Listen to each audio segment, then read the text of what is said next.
Bismillahirrahmanirrahim. Assalamualaikum warahmatullahi wabarakatuh.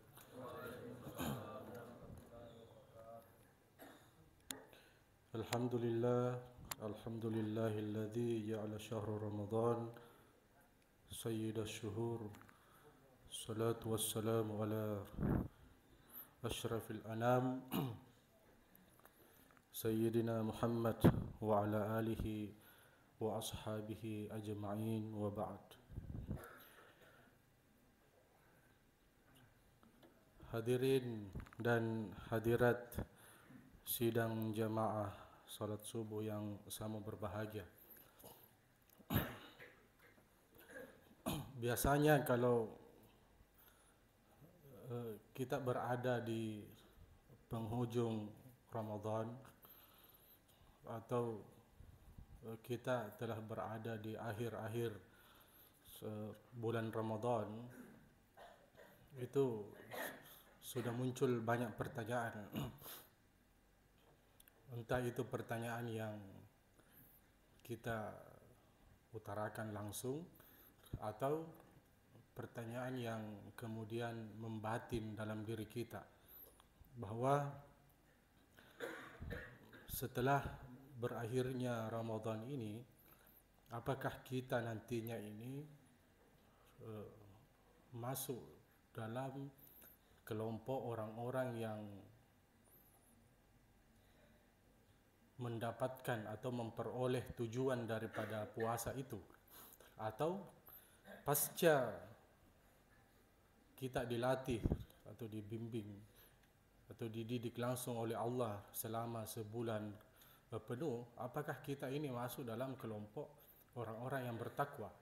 Itu pasti akan muncul pertanyaan-pertanyaan seperti itu. Sekalipun sebenarnya perlu kita sadari bahwa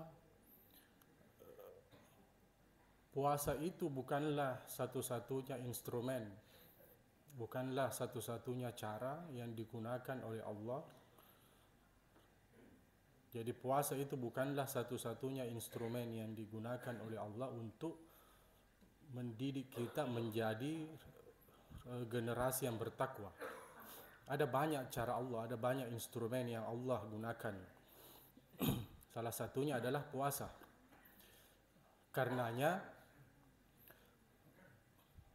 seharusnya kita itu meresapi esensi dari puasa itu, bukan hanya sekedar praktisnya atau bukan hanya sekedar melakukan prakteknya. Bahwa kita ini menahan lapar, kita ini menahan haus atau menahan hak-hak biologis kita. Tidak serta-merta kemudian dengan melakukan itu kita kemudian menjadi orang yang bertakwa. Harus kita resapi apa tujuan atau apa esensi dari puasa itu. Kenapa kita sebenarnya diperintahkan berpuasa? Jadi tidak hanya sekedar menahan lapar dan menahan haus. Hanya dengan menahan lapar, menahan haus, kita kemudian menganggap diri kita, karena telah melaksanakan perintah itu, kita menganggap diri kita bagian dari orang yang bertakwa. Tidak seperti itu.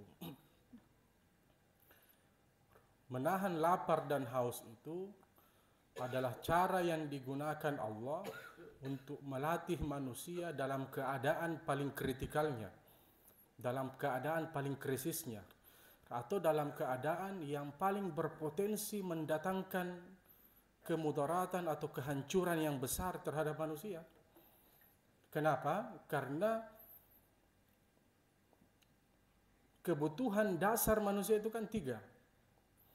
Ada kebutuhan sandang, ada kebutuhan papan, kemudian ada kebutuhan pangan. Kita itu, manusia itu bisa bertahan hidup sekalipun tanpa sandang, sekalipun tanpa pakaian yang mencukupi, kita masih bisa bertahan hidup. Banyak orang yang bertahan hidup itu tidurnya di emperan-emperan toko, di pinggir-pinggir jalan. Banyak orang yang bertahan hidup tapi hidupnya itu tinggalnya di bawah jembatan. Maka yang paling esensial atau yang paling mendasar di antara 3 kebutuhan dasar manusia itu adalah pangan, kebutuhan perut, kebutuhan pangannya. Makanya kenapa kita dilatih berpuasa? Itu esensinya di situ. Makanya kemudian masalah-masalah yang banyak muncul itu akarnya dari masalah perut, masalah pangan itu. Masalah-masalah di beberapa negara-negara itu berakar dari masalah perut, berakar dari masalah pangan. Di Indonesia umpama kita lihat berapa banyak masalah-masalah yang timbul, itu akibat masalah perut, akibat dari masalah pangan itu. Makanya kemudian Allah menjadikan instrumen puasa itu untuk melatih diri kita. Kenapa? Karena dengan berpuasa, jangankan mengambil hak orang lain, mengambil hak kita sendiri saja, itu dibatasi, itu ditahan. Kenapa? Karena kita puasa. Coba lihat contohnya. Kita punya banyak minuman yang manis umpama di kulkas, atau makanan-makanan lezat di dapur.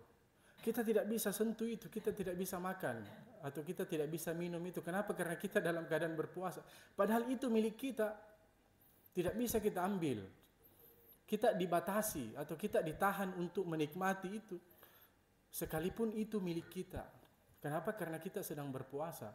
Apalagi mengambil milik atau haknya orang lain. Makanya di antara kumpulan ayat-ayat puasa itu dalam surah Al-Baqarah, ayat 183 sampai 187, pada ayat 100, nanti mungkin kita bisa buka di Al-Quran, pada ayat 188 itu Allah langsung memberikan larangan setelah membahas ayat-ayat tentang puasa dari 183 sampai 187. Allah langsung mengatakan, wala ta'kulu amwalakum bainakum bil batil. Di ayat 188-nya, janganlah engkau memakan harta di antara kalian dengan jalan yang rusak, dengan jalan yang batil. Itu tujuannya. Makanya kita harus memahami munasabah ayatnya itu, keterkaitan ayatnya seperti apa untuk memahami esensi dari satu ayat itu. Jadi memang Tuhan tujuannya wala ta'kulu amwalakum bainakum bil batil, itu di antara tujuannya bahwa kita ini jangankan memakan hak orang lain, hak kita saja itu dibatasi ketika kita sedang berpuasa. Hadirin dan hadirat yang sangat berbahagia. Namun sayangnya, terkadang kita ini tidak memahami tujuan substansial atau esensial dari puasa itu, bahwa sejatinya puasa itu tidak hanya menahan lapar dan haus, tapi jauh lebih dari itu, bahwa puasa itu adalah perjalanan mendalam menuju takwa, yang kemudian tidak hanya terkait dengan siksaan akhirat, tapi juga bersinggungan langsung dengan realitas kehidupan, bersinggungan langsung dengan realitas dunia yang kita tempati, baik dalam aspek tanggung jawab sosial maupun dari aspek tanggung jawab kita atau kesadaran kita terhadap lingkungan sekitar. Sayangnya kita terkadang, bahkan saya pribadi tidak menyadari itu, bahwa takwa itu sebenarnya bukan hanya terkait masalah-masalah ukhrawi, bukan hanya terkait masalah-masalah akhirat. Takwa itu juga terkait dengan masalah-masalah duniawi. Isyarat Al-Quran itu jelas sekali di dalam Al-Quran. Allah mengatakan, wala tabghi fim ataka daral akhirah wala tansa nasibaka minad dunya. Jadi Allah memerintahkan kita untuk mencari anugerah akhirat, tapi kita juga diperintahkan untuk tidak melupakan bagian-bagian kita di dunia. Kemudian apa lanjutan ayatnya? Allah mengatakan wala tabghil fasada fil ard innallaha la yuhibbul mufsidin.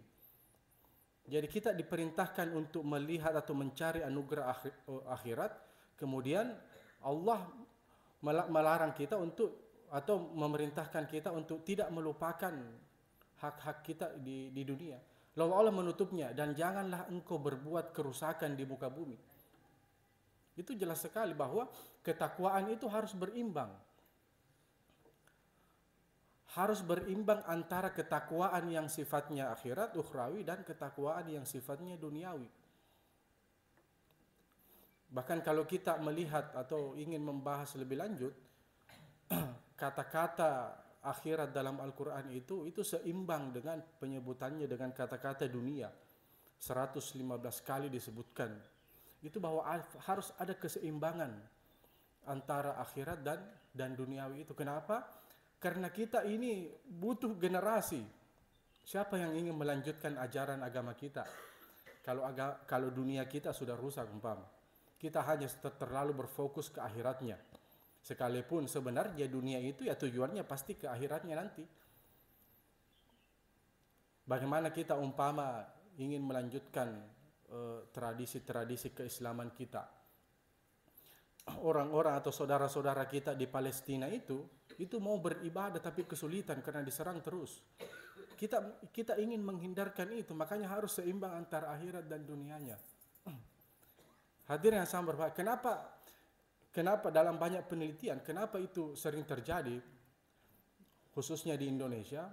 Karena kita selama ini terlalu memprioritaskan hal-hal yang sifatnya ritual simbolik, sehingga melupakan hal-hal yang sifatnya moral etik. Contohnya apa? Ketika bulan puasa datang atau bulan Ramadan datang, itu yang kita bicarakan itu buka puasa bersamanya. Kapan kita buka puasa bersama? Atau berlomba-lomba untuk mencari takjil. Itu tidak salah. Cuma masalahnya kemudian kita melupakan moral etiknya. Kita mengumpulkan teman-teman, kerabat untuk berbuka puasa bersama. Itu bagus karena menyambung silaturahim. Itu ritual simbolik. Tapi setelah itu kita lupakan moral etiknya. Moral etiknya di mana? Setelah berbuka puasa, itu sampah berhamburan di mana-mana. Itu di luar dari esensi puasa. Kenapa? Karena kita tidak bisa menahan diri kita. Padahal kalau kita membahas esensi puasa dan takwa itu secara mendalam, itu memiliki kesamaan makna. Dalam terminologinya, puasa dan takwa itu secara bahasa itu memiliki kesamaan makna. Puasa itu secara bahasa berakar dari kata siam atau saum, sama yasumu, sauman atau siaman, bentuk masdarnya. Itu maknanya al-imsak, maknanya itu menahan.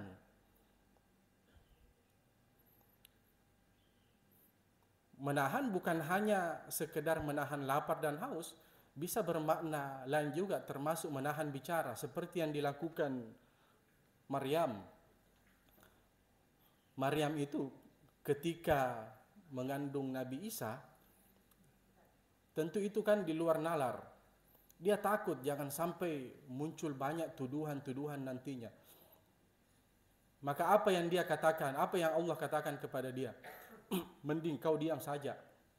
Tidak usah jelaskan. Kenapa? Karena kau semakin menjelaskan nanti, orang semakin tidak percaya. Kenapa? Karena itu di luar nalar. Bagaimana mungkin seorang perempuan itu hamil tanpa ada seorang suami atau ada laki-lakinya? Maka apa yang dikatakan Maryam? Inni nazartu lirrahmani sauma. Dia menggunakan kata puasa, kata saum. Falan ukalliman nasa insiya. Ketika dia ditanya apa yang dikatakan Maryam, saya ini bernazar. Bernazar apa? Berpuasa, menahan bicara. Saya ini bernazar kepada Allah untuk menahan bicara. Saya tidak mau berbicara kepada manusia. Itu saum, itu menahan diri, imsak. Kalau kita kontekstualisasikan dalam keadaan sekarang, bisa saja maksud dari saum Tidak hanya sekedar menahan bicara, tapi juga menahan untuk menyebarkan berita hoax. Itu kan sering kita lakukan. Banyak berita-berita yang kurang jelas menyebar ke WA-WA, khususnya WA-WA grup-grup keluarga. Itu kita tidak mampu menahan diri kita tidak mampu berpuasa, menahan untuk menyebarkan berita itu kita tidak masuk dalam golongan takwa namanya. Kenapa? Karena esensinya di situ, bagaimana kita menahan diri. Lalu bagaimana dengan istilah atau terminologi takwa? Takwa itu berakar dari kata waqaya ki wiqaya, yang maknanya juga menahan. Waqaya ki wiqaya. Jadi takwa itu menahan atau mencegah diri.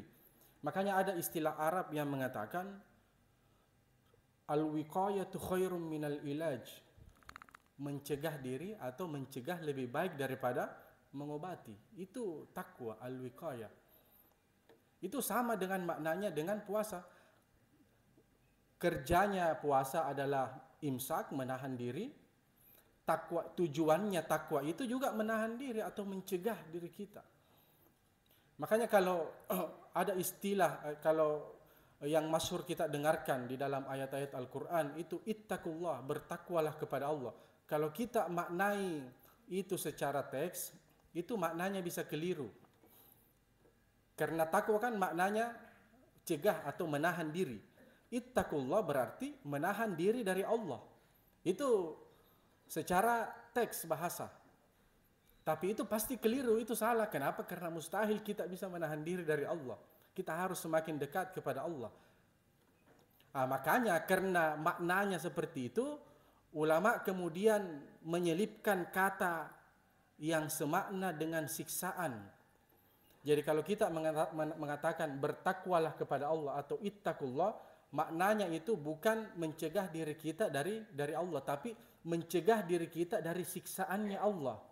Dari mana kita dapatkan itu? Dari ayat-ayat. Rabbana atina fid dunya hasanah wa fil akhirati hasanatan wa qina. Qi itu maknanya menahan, wa qina adzabannar, dan cegahlah diri kami ya Allah. Itu maknanya takwa dari azab neraka. Di ayat lain mengatakan ku anfusakum. Itu takwa. Cegahlah diri kamu, diri kalian dan keluarga kalian dari api neraka. Makanya bertakwa kepada Allah itu bukan mencegah diri kita dari Allah, tapi mencegah diri kita dari siksaannya Allah. Yang mana siksaannya Allah? Siksaannya Allah itu ada dua. Ada siksaan yang sifatnya ukhrawi, ada siksaan yang sifatnya duniawi. Siksaan yang sifatnya ukhrawi itu ketika kita meninggalkan sholat, meninggalkan puasa, pasti kita akan disiksa oleh Allah. Kenapa? Karena kita melanggar perintahnya Allah, melanggar rukun Islam, melanggar kewajiban kita. Ketika kita meninggalkan puasa, meninggalkan salat, pasti kita disiksa oleh Allah di akhirat. Itu sudah jelas. Namun yang mana yang sifatnya siksaan duniawi? Siksaan duniawi itu ketika kita melanggar norma-norma sosial. Ketika kita melanggar sunnatullah atau hukum alam. Contohnya apa? Contohnya hukum alamnya atau sunnatullahnya, kalau kita mau pintar ya harus belajar. Hukumnya kan seperti itu.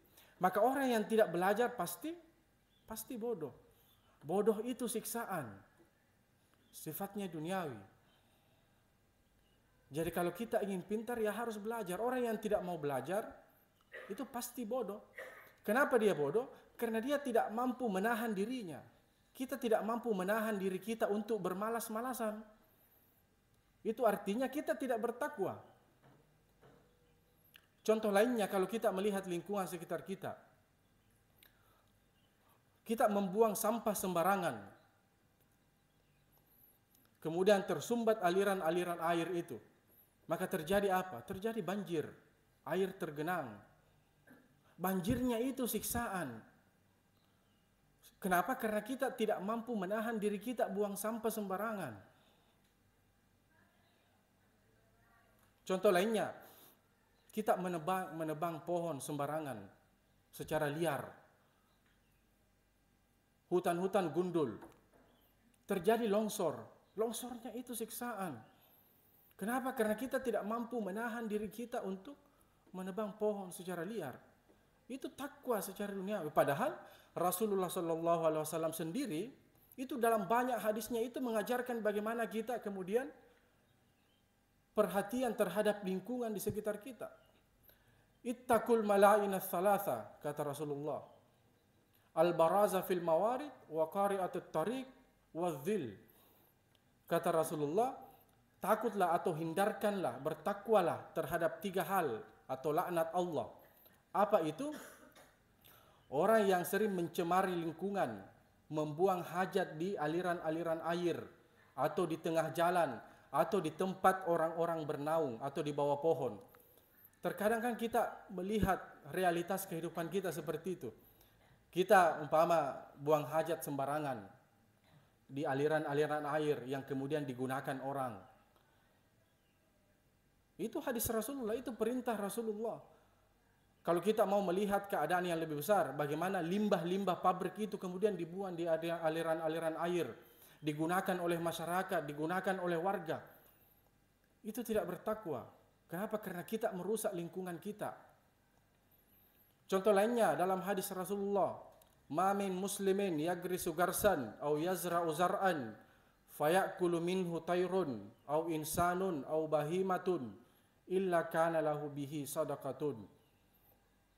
Barang siapa yang menanam pohon, kemudian orang-orang atau hewan-hewan datang mengambil manfaat dari pohon itu, maka itu akan bernilai sedekah bagi dia. Motivasinya apa? Motivasinya itu bernilai sedekah. Tapi perintahnya apa? Perintahnya kita disuruh menanam pohon. Disuruh melakukan penghijauan. Kalau istilah sekarang go green. Menanam banyak pohon agar memberikan manfaat kepada manusia. Memberikan manfaat kepada lingkungan sekitar kita. Itu takwa. Malah larangan pertama dalam sejarah manusia yang disampaikan Allah melalui Al-Quran itu tentang ekologi, tentang lingkungan. Dari mana ayatnya? Wala taqraba hadhihi syajara. Syajara di situ adalah simbol lingkungan. Selama ini kita selalu mengatakan bahwa Adam itu dikeluarkan dari surga, diusir dari surga, itu karena dia melanggar perintah Allah. Tapi ada yang luput di situ. Apa yang luput? Bahwa Adam itu diusir dari surga karena dia merusak lingkungan. Adam dilarang wala taqraba hadhihi syajara, dilarang mendekati saja pohon itu, dia melanggar itu. Apalagi dengan kondisi kita sekarang, bukan hanya mendekati, tapi justru malah merusak, membabi buta. Kita lihat berapa banyak hutan-hutan kita yang rusak, berapa banyak lingkungan-lingkungan kita yang rusak. Itu tidak bertakwa.